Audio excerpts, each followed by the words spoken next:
Imagine you are a gangster in the 1920s, a rival of Capone. Life would be a relentless cycle of fear and apprehension. Every shadow would conceal potential threats from rival gangs or Capone's enforcers, leading to a perpetual state of hypervigilance. The fear of betrayal from within your own ranks would gnaw at your conscience, making trust a luxury you couldn't afford. Law enforcement crackdowns were a constant menace, keeping you on edge and wary of every passing patrol car. The guilt of innocent lives caught in the crossfire of gang wars may haunt your every waking moment, a constant reminder of the consequences of your chosen path. In this world of violence and treachery, survival meant living in constant fear, a harsh reality that weighed heavily on your soul. Welcome back to World Whispers History. Before we start, I would like to apologize in advance if I happen to miss any of these names. However, if you enjoy this video and find value in it, I would greatly appreciate it if you left a like so more people may find this video. Additionally, if you do not want to miss out on new videos, then why not subscribe? You will be notified every time I upload a new video. Now let us get into the video, shall we? Al Capone, born on January 17, 1899 in Brooklyn, New York, began his criminal journey in his teenage years. He started with small-time crimes such as petty theft and street brawls in the tough neighborhoods of New York City. Dropping out of school at the age of 14, Capone was drawn into the world of organized crime, where he quickly learned the ropes of illegal activities. Moving to Chicago in 1919, Capone found employment with Johnny Torrio, a prominent crime boss. Prohibition had just begun, and Capone saw the opportunity to capitalize on the illicit alcohol trade. With Torrio's guidance, Capone became involved in bootlegging, smuggling alcohol from Canada, and producing homemade liquor in hidden distilleries. To evade law enforcement, Capone established intricate networks of speakeasies, secret bars where alcohol was sold illegally, and bribed police officers and politicians to turn a blind eye to his operations. Al Capone's rise to power was marked by fierce competition and rivalry with other prominent gangsters of the Prohibition era. One of his most notable adversaries was George "Bugs" Moran, leader of the North Side Gang. Moran's gang controlled the bootlegging operations on the north side of Chicago, directly challenging Capone's dominance in the city. Their rivalry reached a boiling point with the St. Valentine's Day Massacre, which we will get to hear shortly. Another thorn in Capone's side was Dion O'Banion, an Irish-American mobster who led the North Side Gang prior to Moran. O'Banion's aggressive tactics and refusal to bow down to Capone's authority led to a violent feud between the two gangs. O'Banion's assassination in 1924, orchestrated by Capone and his associates, sparked further tensions and set the stage for the ongoing conflict.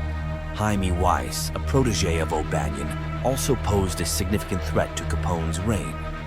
Leading the remnants of the North Side Gang after O'Banion's death, Weiss launched several attacks against Capone's operations, including attempts on Capone's life.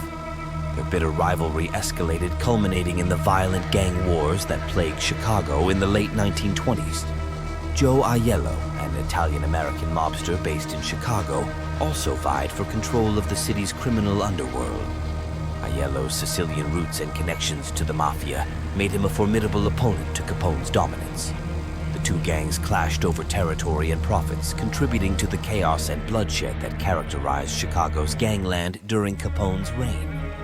Despite the constant threats posed by these rivals, Capone's cunning strategies and brutal enforcement tactics allowed him to maintain his grip on power, ultimately solidifying his legacy as one of the most notorious gangsters in American history.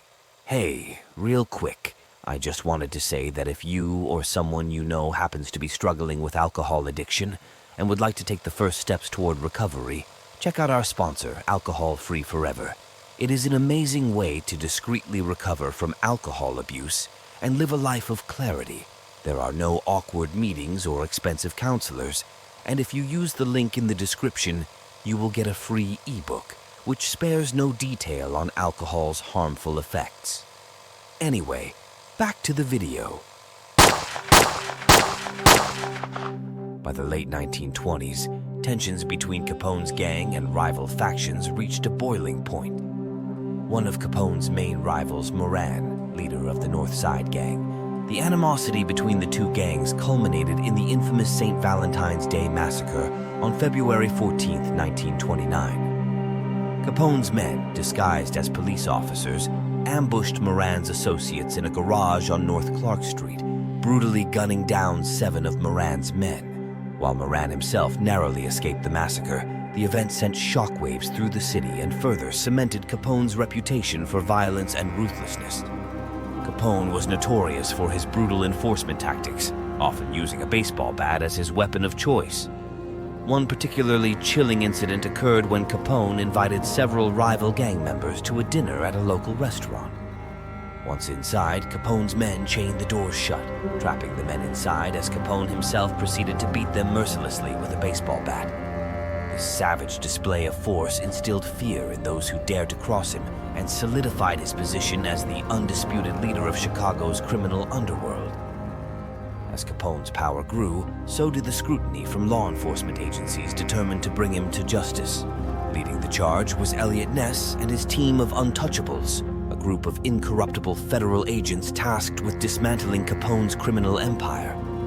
Despite their efforts, Capone remained elusive, protected by a network of bribed officials and loyal associates. It wasn't until 1931 that Capone's reign came to an end when he was convicted of tax evasion and sentenced to 11 years in federal prison. Serving his time in the notorious Alcatraz, Capone's health declined rapidly due to syphilis-induced dementia. Released on parole in 1939, Capone spent his remaining years battling the effects of the disease until his death on January 25, 1947. Al Capone's life offers valuable lessons, both from his remarkable rise to power and his eventual downfall. From his humble beginnings in the slums of Brooklyn to becoming the kingpin of Chicago's underworld, Capone exemplified ambition, cunning, and ruthless determination. His ability to navigate the complexities of organized crime, build vast criminal enterprises, and manipulate law enforcement and politics showcased the importance of strategic thinking and adaptability in achieving success. However, Capone's story also serves as a cautionary tale, highlighting the consequences of unchecked power and moral corruption. His reliance on violence, intimidation, and corruption ultimately led to his downfall, as law enforcement agencies and rival gangs closed in on him. Capone's hubris and disregard for the law ultimately resulted in his conviction for tax evasion and imprisonment, stripping him of his wealth, influence, and freedom.